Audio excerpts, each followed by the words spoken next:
accueille en sa maison. Dieu nous invite à son festin, jour d'allégresse et jour de joie.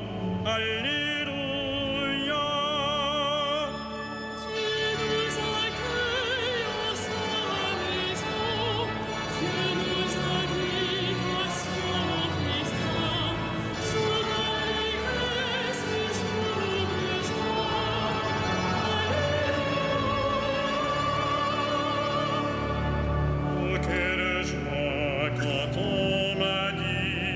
Approchons-nous de sa maison dans la cité du Dieu vivant.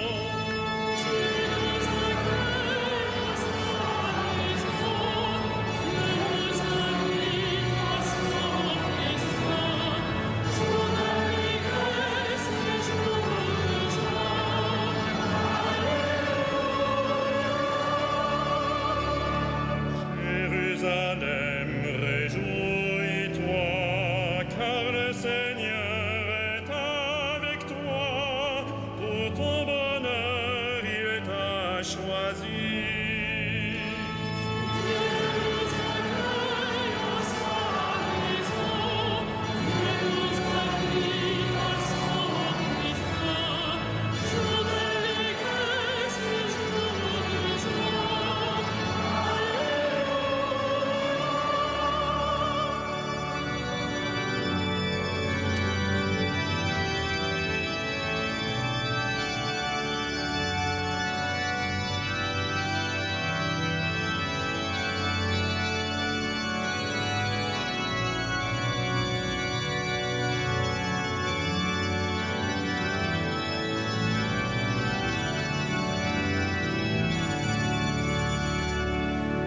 Criez de joie pour notre Dieu, chantez pour lui, car il est bon, car éternel est son amour.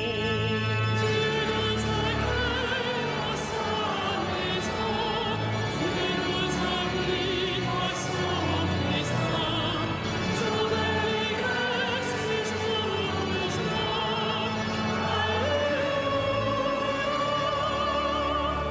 Que Jésus-Christ nous garde tous dans l'unité d'un même corps, nous qui mangeons le même pain. Dieu nous accueille à sa maison, Dieu nous invite à son festin, jour d'allégresse et jour de joie.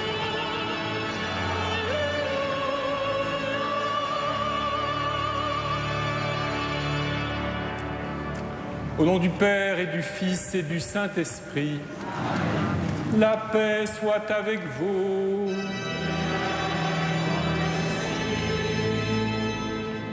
Que la paix du Seigneur soit avec vous tous, frères et sœurs, vous qui êtes ici rassemblés dans cette cathédrale, vous tous qui vous joignez à nous par la télévision catholique Catéo ou bien par Radio Notre-Dame.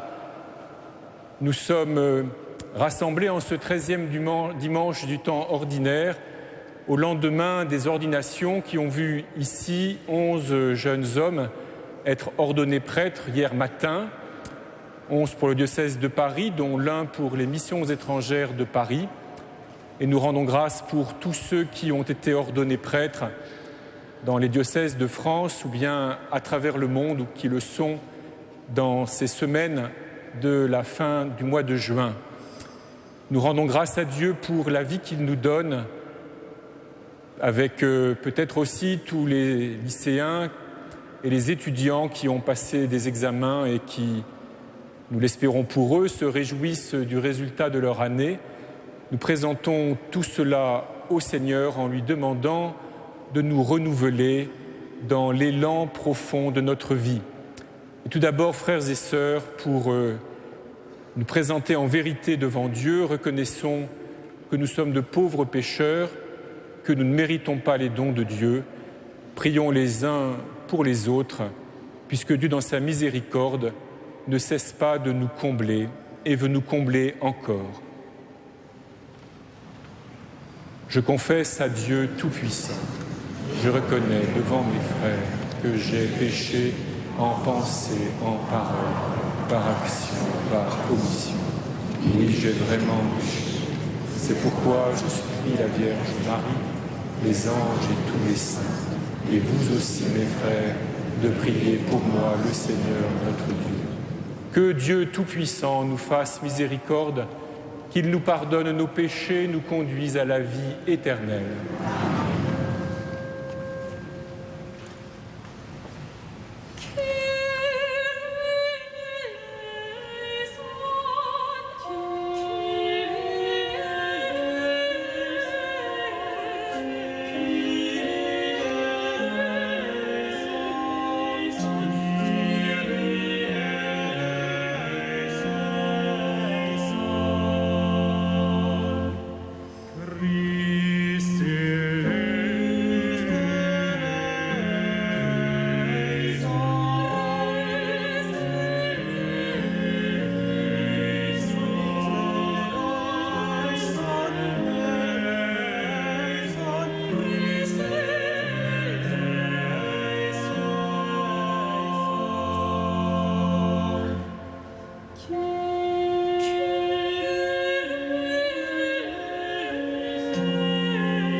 Excelsis Deo.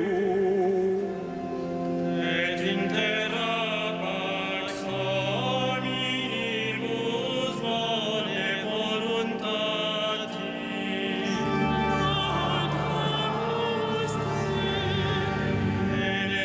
Benedicibus te.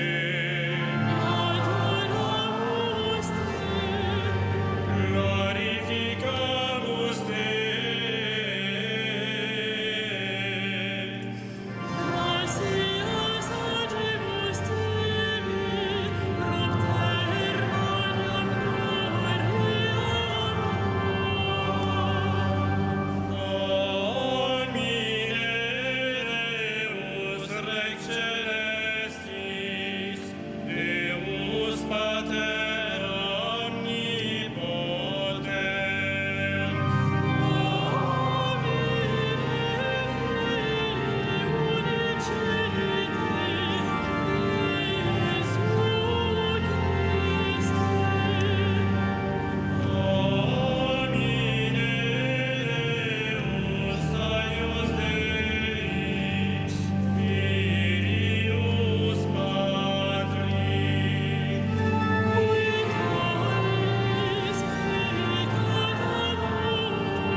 Prions le Seigneur.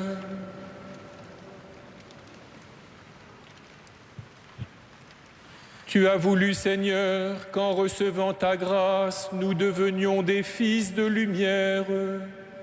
Ne permets pas que l'erreur nous plonge dans la nuit, mais accorde-nous d'être toujours rayonnants de ta vérité. Par Jésus-Christ, ton Fils, notre Seigneur et notre Dieu, qui règne avec toi et le Saint-Esprit, maintenant et pour les siècles des siècles.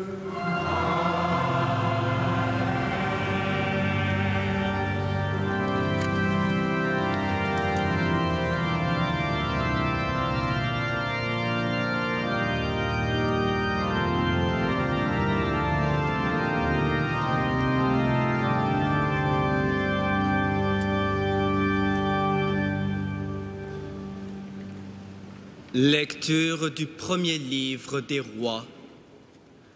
En ces jours-là, le Seigneur avait dit au prophète Élie, « Tu consacreras Élisée, fils de Shaphat, comme prophète pour te succéder. » Élie s'en alla. Il trouva Élisée, fils de Shaphat, en train de labourer. Il avait à labourer 12 arpents, et il en était au 12e. Élie passa près de lui et jeta vers lui son manteau. Alors Élisée quitta ses bœufs, courut derrière Élie et lui dit, « Laisse-moi embrasser mon père et ma mère, puis je te suivrai. » Élie répondit, « Va-t'en. Retourne là-bas, je n'ai rien fait. » Alors Élisée s'en retourna, mais il prit la paire de bœufs pour les immoler, les fit cuire avec le bois de l'attelage et les donna à manger aux gens. Puis il se leva, partit à la suite d'Élie et se mit à son service. Parole du Seigneur.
Lecture de la lettre de saint Paul apôtre aux Galates.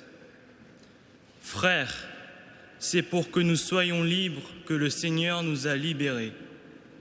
Alors, tenez bon, ne vous mettez pas de nouveau sous le joug de l'esclavage. Vous, frères, vous avez été appelés à la liberté.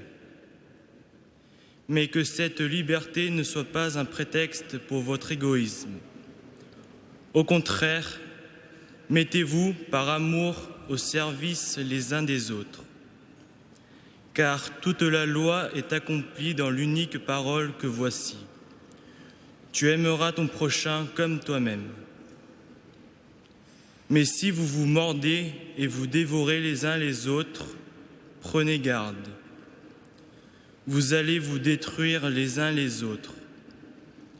Je vous le dis, marchez sous la conduite de l'Esprit Saint et vous ne risquerez pas de satisfaire les convoitises de la chair. Car les tendances de la chair s'opposent à l'esprit et les tendances de l'esprit s'opposent à la chair. En effet, il y a là un affrontement qui vous empêche de faire tout ce que vous voudriez. Mais si vous vous laissez conduire par l'Esprit, vous n'êtes pas soumis à la loi. Parole du Seigneur.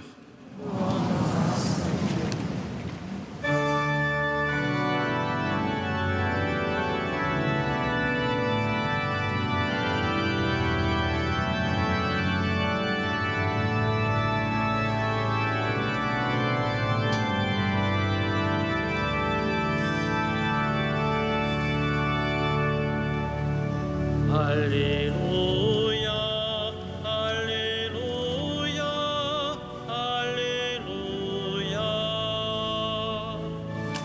Alléluia, Alléluia, Alléluia.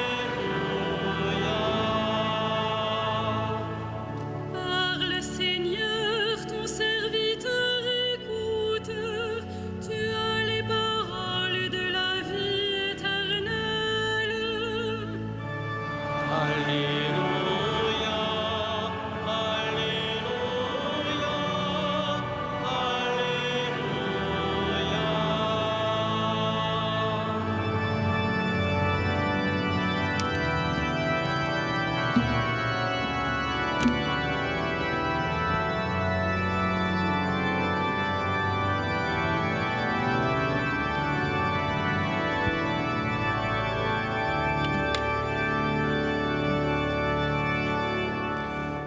Le Seigneur soit avec vous.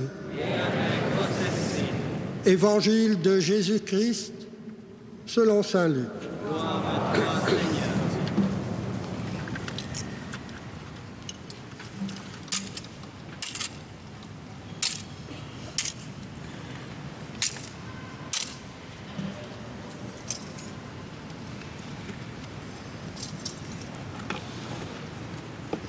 Comme s'accomplissait le temps où il allait être enlevé du ciel, Jésus, le visage déterminé, prit la route de Jérusalem.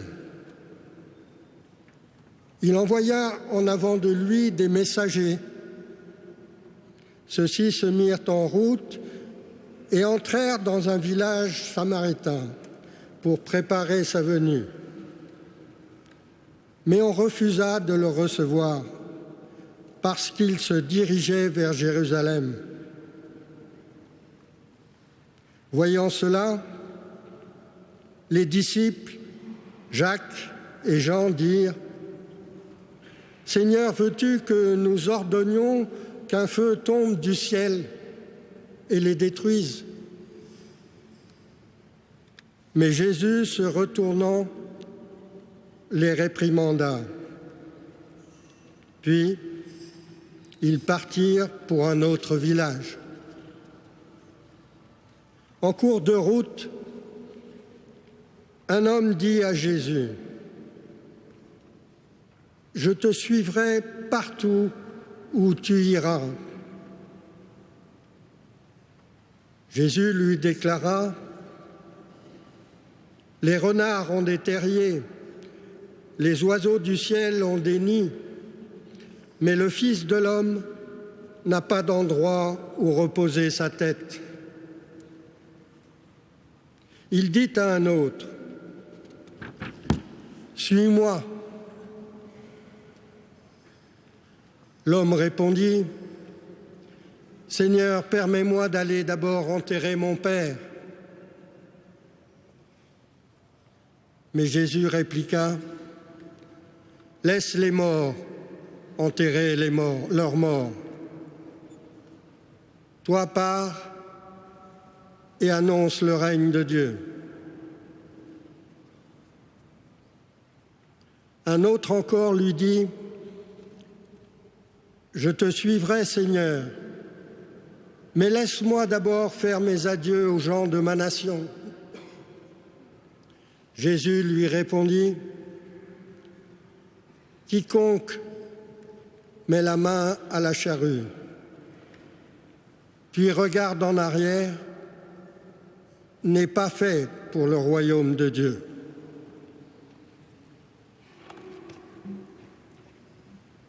Acclamons la parole de Dieu.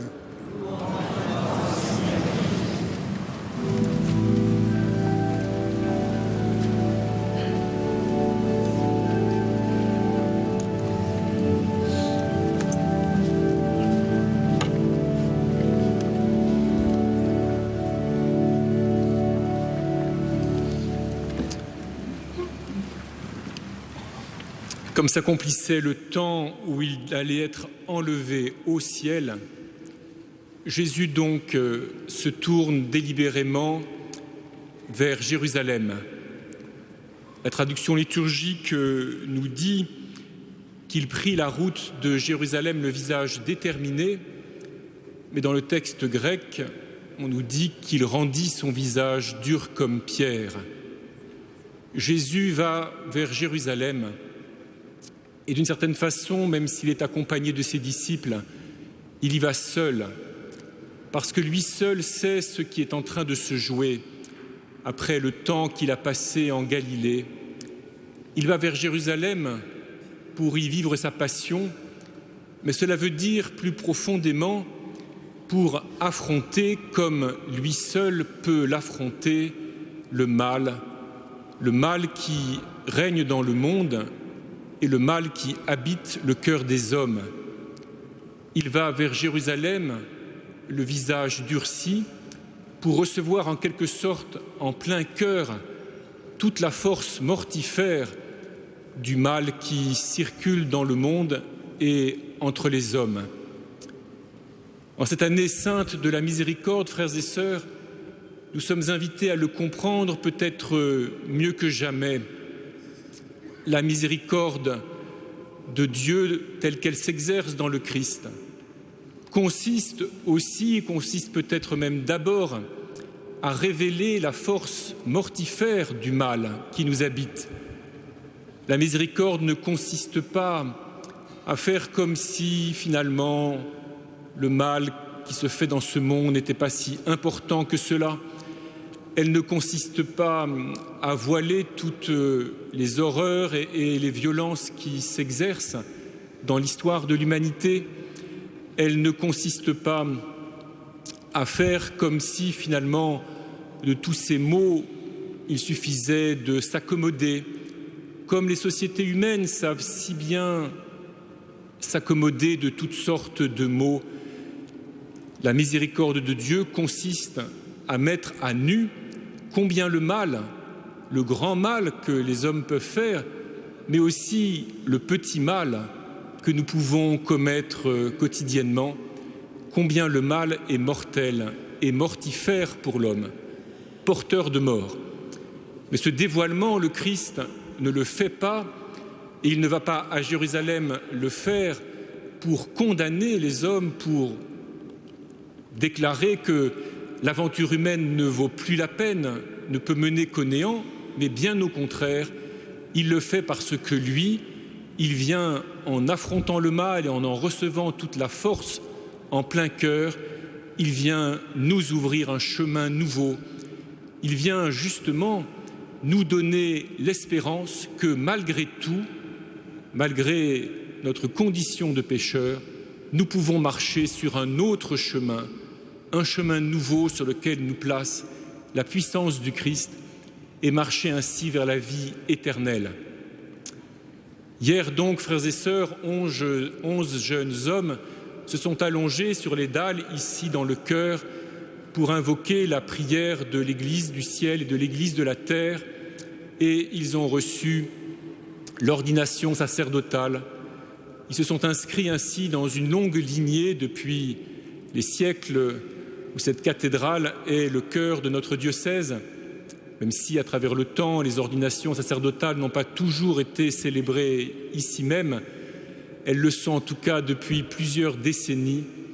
Ces jeunes hommes donc se sont inscrits dans cette lignée d'évêques, de prêtres et aujourd'hui aussi de diacres permanents qui ont été ordonnés ici.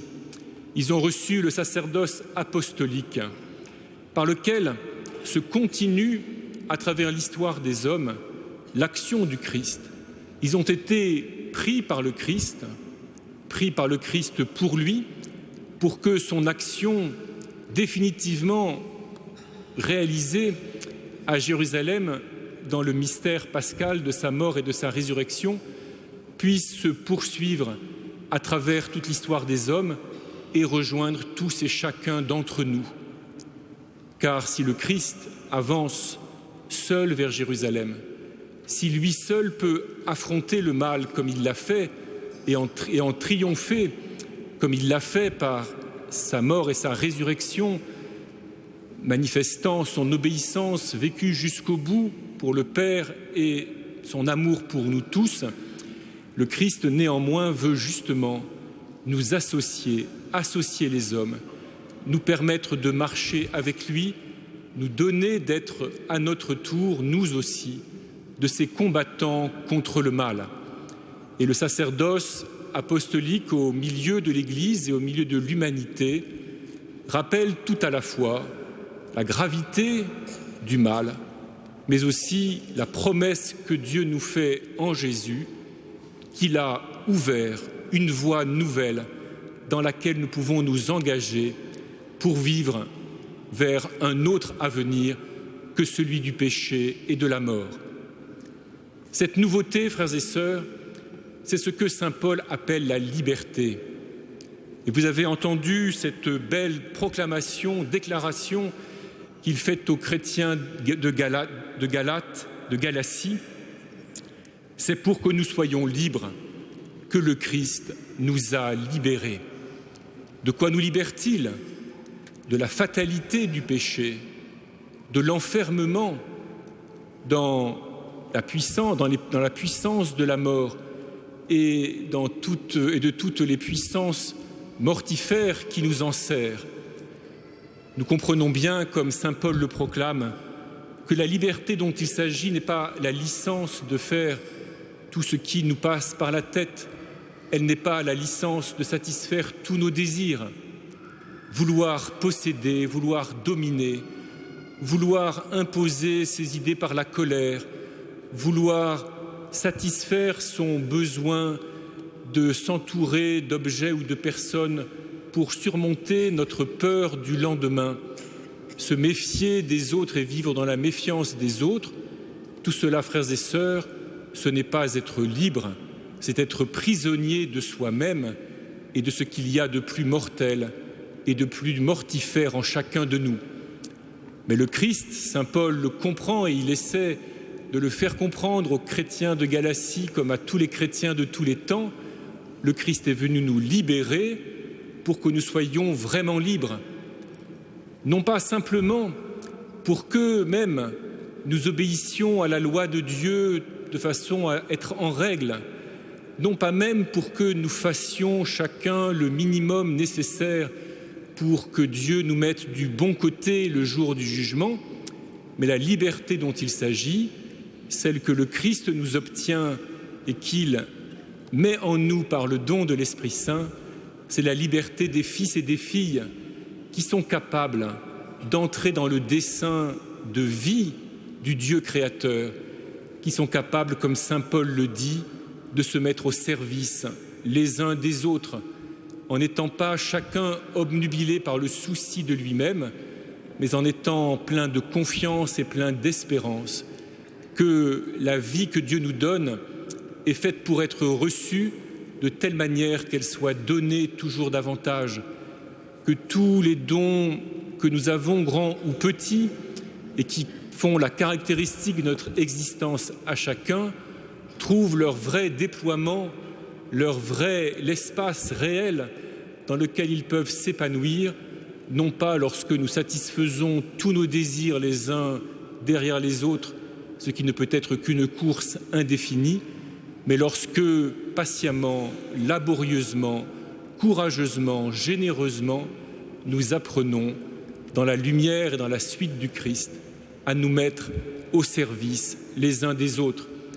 Lorsque le moteur de notre action n'est pas simplement la crainte du châtiment éternel, n'est pas simplement le désir d'être fiers de nous-mêmes, mais avant tout le désir, la volonté de servir l'œuvre de vie de Dieu le Créateur, avec l'espérance formidable que le Christ nous donne, que quels que soient tous les triomphes si évidents du mal, c'est la puissance de la vie donnée par le Créateur qui l'emporte au terme de l'histoire de chacun de nous et au terme de l'histoire de tous les hommes.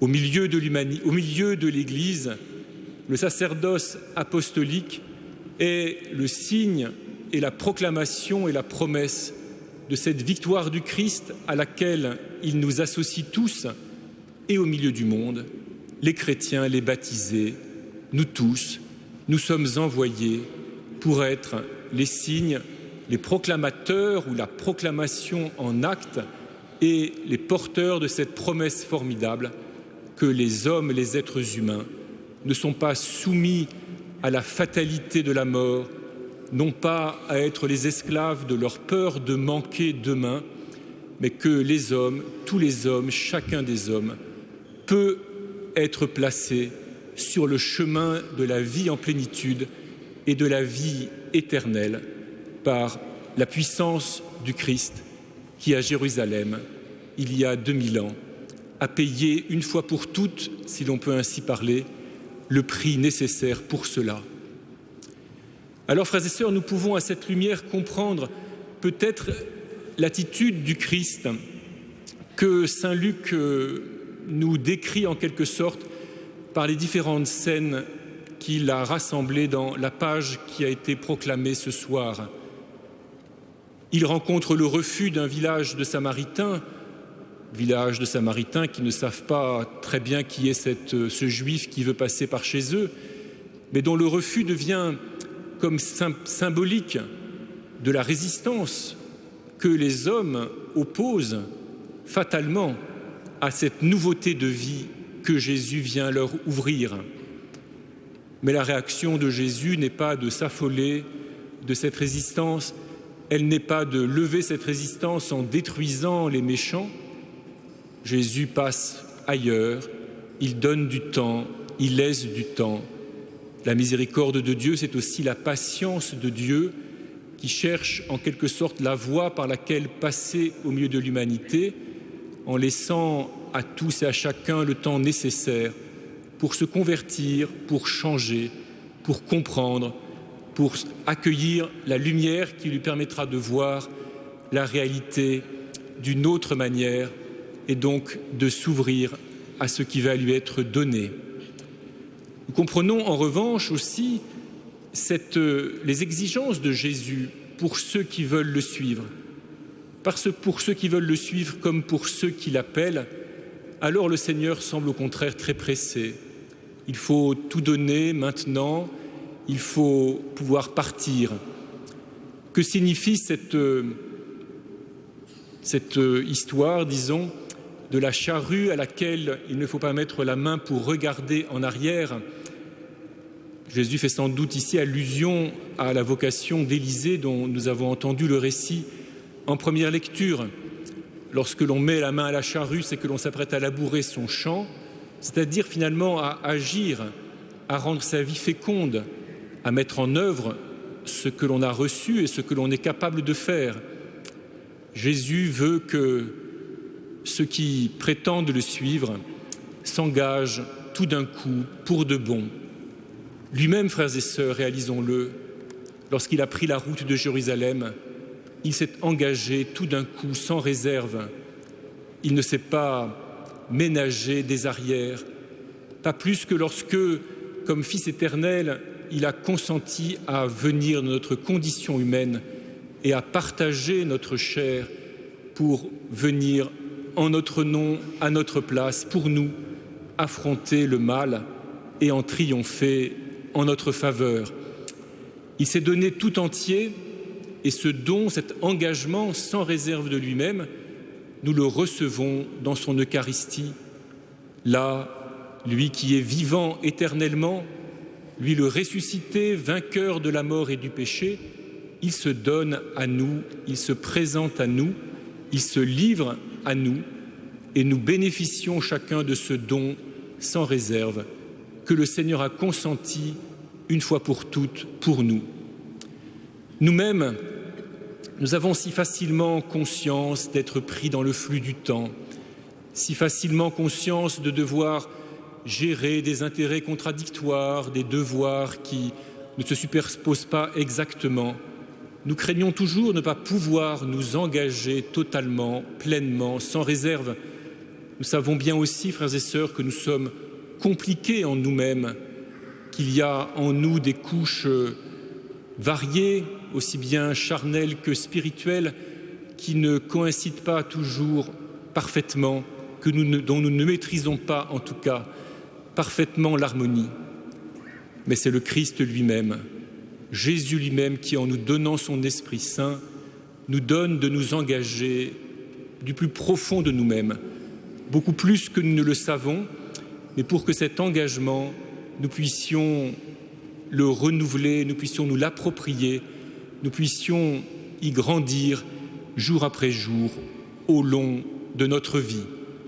En tout cas, un jour viendra, au jour de notre mort, où il nous faudra bien être tout entier à Jésus, ou bien le manquer totalement et définitivement. Il nous faudra bien être tout entier avec Jésus et consentir à être tout entier sans reste avec lui, ou alors être à jamais sans lui. Mais dans sa miséricorde, le Seigneur est venu précisément pour nous ouvrir la voie et pour faire en sorte que la moindre de nos conversions, le moindre de nos gestes sur ce chemin de la vie nouvelle, le moindre de nos actes de liberté, le moindre des choix que nous faisons vraiment, non pas simplement dans la peur, non pas simplement pour satisfaire nos désirs, mais en visant vraiment le service les uns des autres, le Seigneur a agi pour que chacun de ces actes vale beaucoup plus que ce qu'il réalise réellement. Avançons donc, frères et sœurs, avec confiance à la suite du Seigneur. N'ayons pas peur de ces trop grandes exigences, mais croyons qu'il nous donne de quoi croître, de quoi grandir, de quoi progresser toujours. Osons, frères et sœurs, ne pas nous aveugler sur le mal que nous sommes capables de commettre. Osons ne pas faire comme si nos péchés étaient sans importance, mais ayons confiance que malgré nos péchés, le Seigneur a la puissance de nous mettre sur le chemin de la vie. Alors, comme le psalmiste, frères et sœurs, nous pourrons chanter devant ta face débordement de joie, à ta droite éternité de délices, parce que toi, Seigneur, tu m'apprends le chemin de la vie. Amen.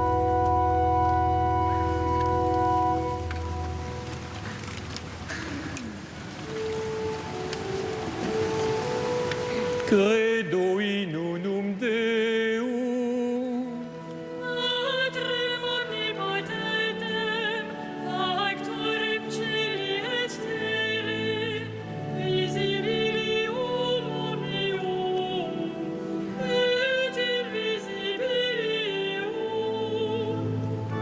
Et in unum Dominum, Iesum Christum, Filium Dei unigenitum, Et ex patrinatum, monte omnia saecula, Deum de Deo, lumen de lumine, Deum verum de Deo vero. Finitum non factum, consubstantialem Patri, erquem omnia facta sunt. Qui propter nos nomines, et propter nostrum salutem, descendide celis. Et incarnatus est de Spiritus Sancto, ex Maria Virgine, et homo factus est. Crucifixus etiam pro nobis, sub Pontio Pilato, passus et sepultus est. Et resurrexit tertia die, secundum Scripturas. Et ascendit in caelum, sedet ad exteram Patris. Et iterum venturus est cum gloria, iudicare vivos et mortuos, cuius reini non elit finis. Et in Spiritum Sanctum Dominum, et vivificantem, qui ex Patre Filioque procedit. Qui cum Patre et Filio simul adoratur, et cum glorificatur, qui locutus est per prophetas. Et unam sanctam catholicam, et apostolicam ecclesiam, Confiteorum baptisma in remissionem peccatorum, et expecto resurrectionem mortuorum. et vitam venturis saeculi.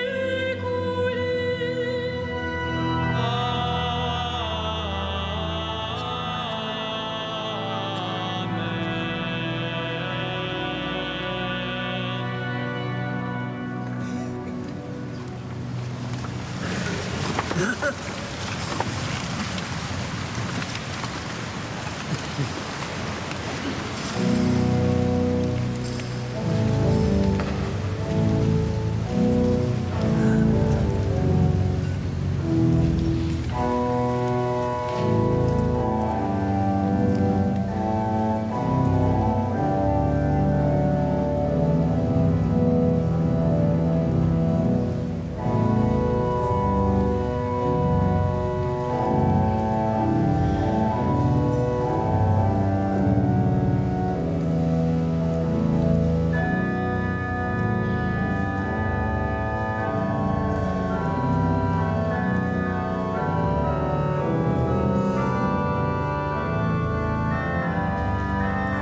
Prions ensemble au moment d'offrir le sacrifice de toute l'Église. Dieu qui agit avec puissance dans tes sacrements, fais que le peuple assemblé pour te servir soit accordé à la sainteté de tes propres dons par Jésus, le Christ, notre Seigneur. Le Seigneur soit avec vous. Élevons notre cœur. Rendons grâce au Seigneur notre Dieu.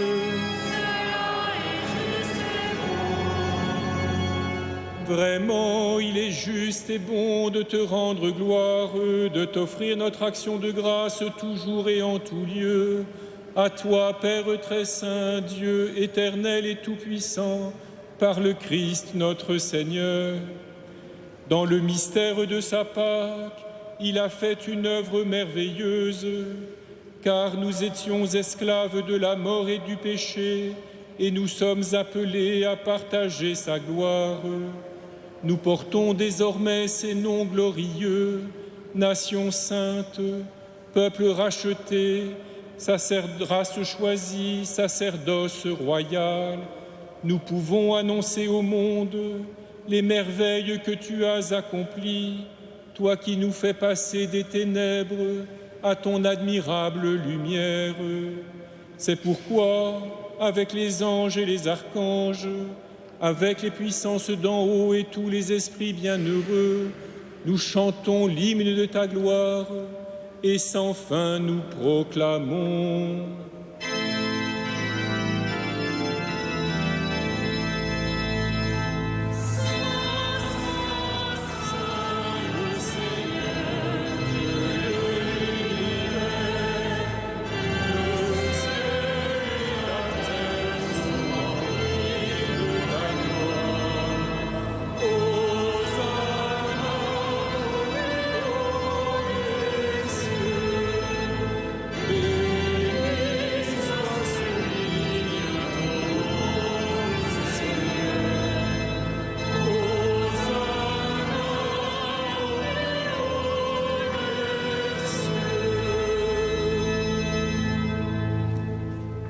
Tu es vraiment saint, Dieu de l'univers, et toute la création proclame ta louange, car c'est toi qui donnes la vie, c'est toi qui sanctifies toutes choses par ton Fils Jésus-Christ notre Seigneur, avec la puissance de l'Esprit Saint, et tu ne cesses de rassembler ton peuple afin qu'il te présente partout dans le monde une offrande pure.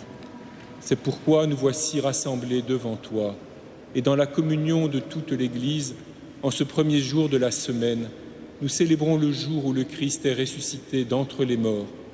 Par lui, que tu as élevé à ta droite, Dieu Tout-Puissant, nous te supplions de consacrer toi-même les offrandes que nous apportons. Sanctifie-les par ton Esprit, pour qu'elles deviennent le corps et le sang de ton Fils, Jésus-Christ notre Seigneur, qui nous a dit de célébrer ce mystère. La nuit même où il fut livré, il prit le pain.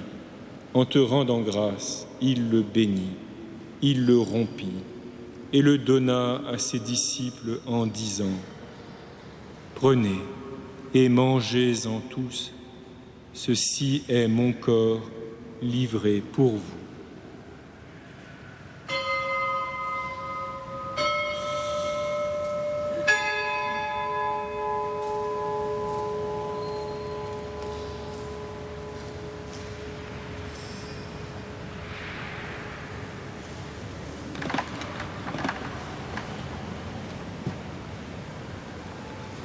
De même, à la fin du repas, il prit la coupe.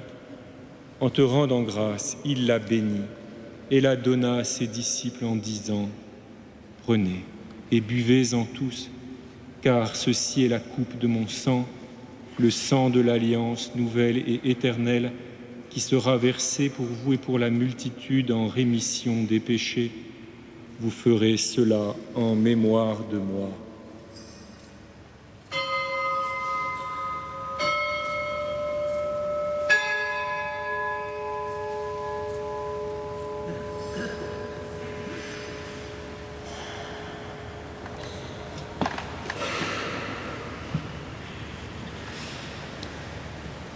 Il est grand le mystère de la foi.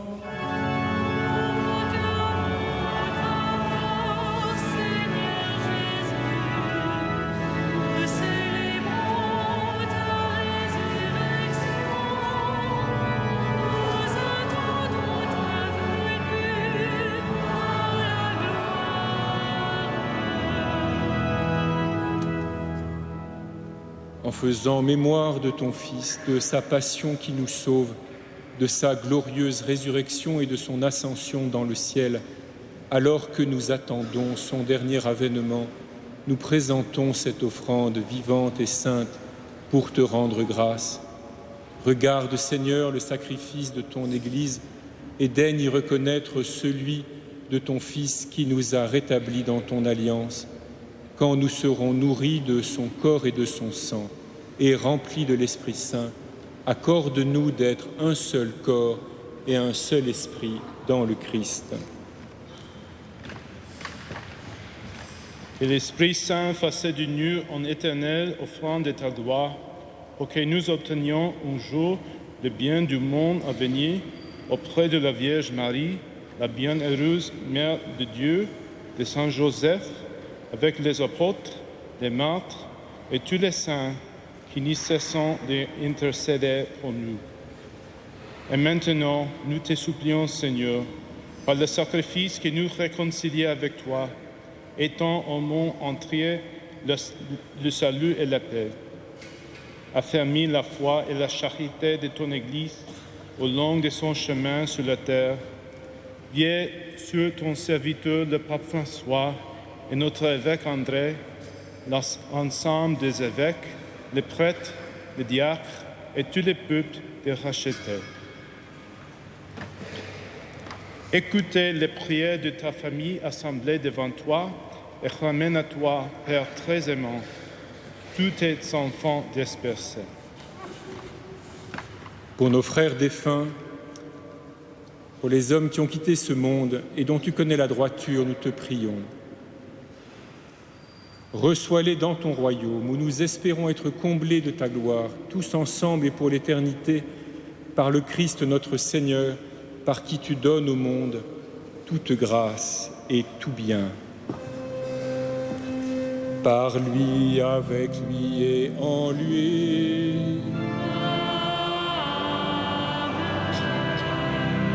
À toi, Dieu le Père Tout-Puissant, dans l'unité du Saint-Esprit, tout honneur et toute gloire pour les siècles des siècles.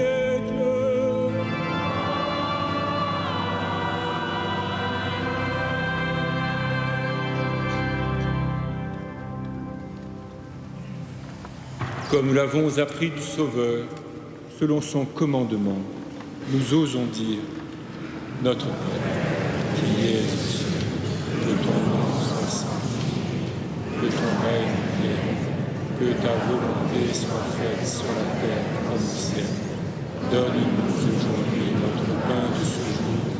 Pardonne-nous nos offenses, comme nous pardonnons aussi à ceux qui nous ont offensés. Et ne nous soumets pas à la tentation, mais délivre-nous du mal. Délivre-nous de tout mal, Seigneur, et donne la paix à notre temps. Par ta miséricorde, libère-nous du péché, rassure-nous devant les épreuves en cette vie, où nous espérons le bonheur que tu promets et l'avènement de Jésus-Christ, notre Sauveur.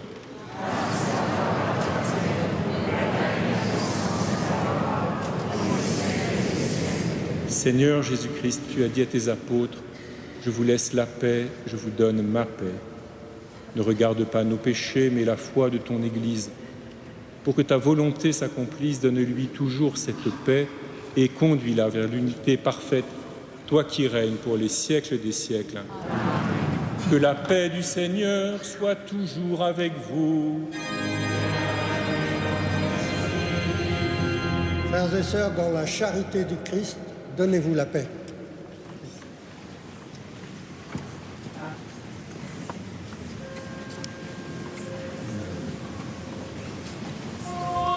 Agnus Dei,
Heureux les invités au repas du Seigneur.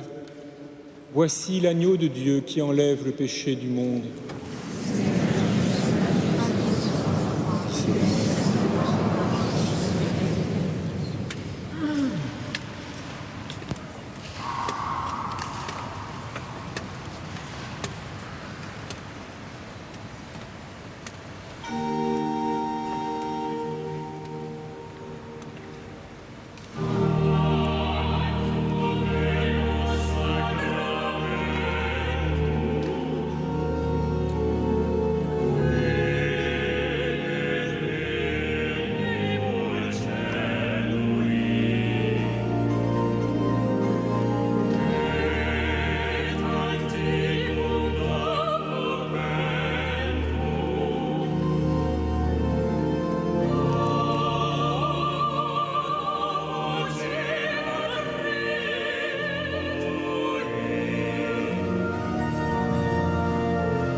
Frères et sœurs bien-aimés, quelques informations pour ces temps que nous vivons. Tout d'abord, dimanche prochain, 3 juillet, à 15 h, seront célébrées les ordinations diaconales des MEP, Missions étrangères de Paris. C'est le cardinal qui présidera ces ordinations diaconales.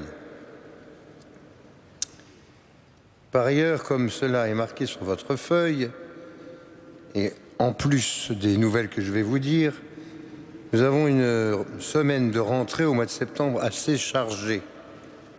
Tout d'abord, le dimanche 4 septembre à 18h30, le cardinal 23 célébrera la messe du soir, comme à l'accoutumée.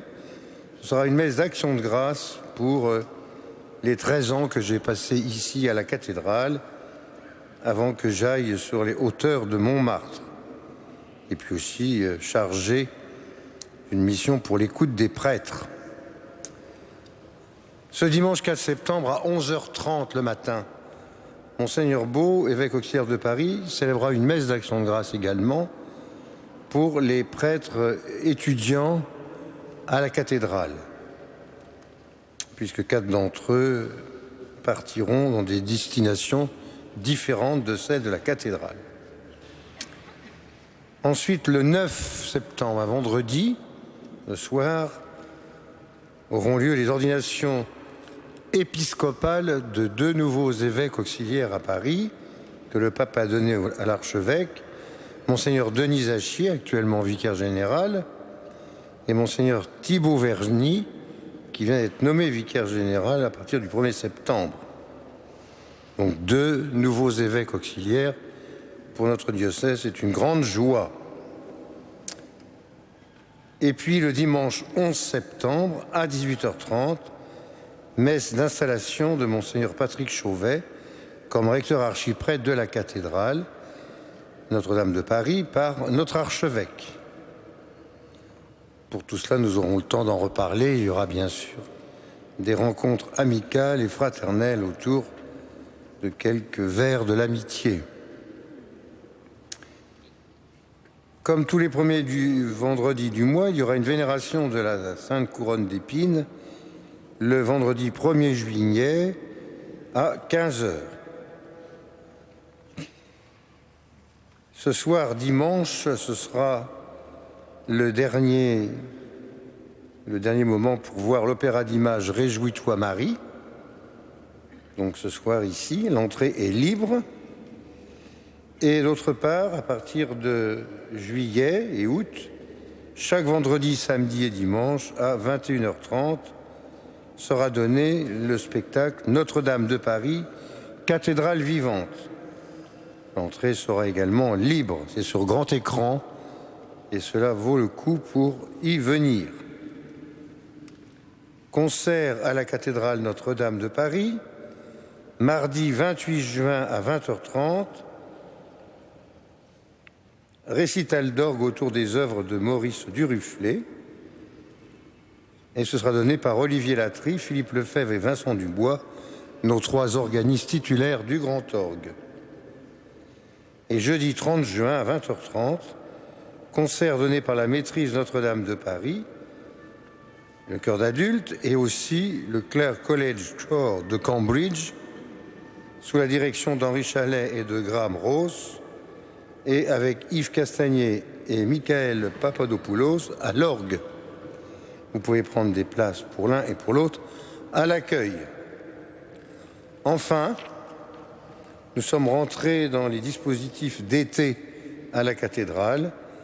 Donc à partir de demain, il n'y aura pas de messe à 9 h pendant l'été, ni non plus d'adoration du Saint-Sacrement le jeudi soir après la messe.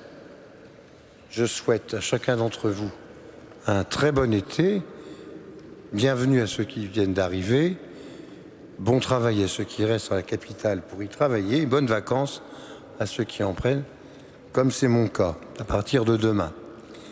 Mais des prêtres venus du Bénin en particulier, et aussi des États-Unis ou de l'Espagne, viennent prêter main forte pour que le service soit continu à la cathédrale.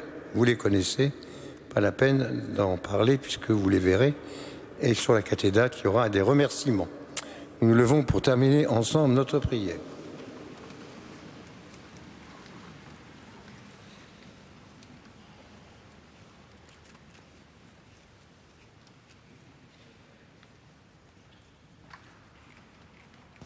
Prions.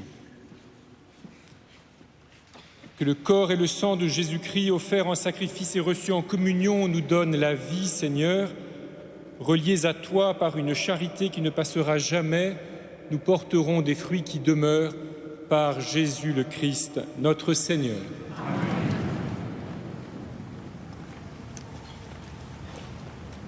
Voilà, frères et sœurs, vous aurez compris qu'après 13 ans de service ici, le Monseigneur Jacquin va changer de fonction. Et comme j'ai la chance de présider cette messe ce soir, je voudrais lui exprimer ma gratitude personnelle pour sa disponibilité, son énergie, pour sa patience aussi avec les exigences des uns et des autres. Comme vous pouvez l'imaginer, tout ce qui se passe à la cathédrale est souvent assez sensible et c'était une grande sécurité que de bénéficier de la force du Père Jacquin pendant ces 13 ans.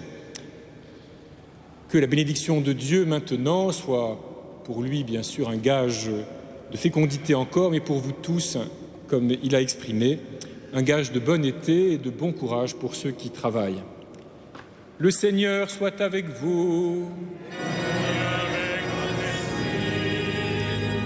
Que Dieu Tout-Puissant vous bénisse, le Père, le Fils et le Saint-Esprit. Allez dans la paix du Christ.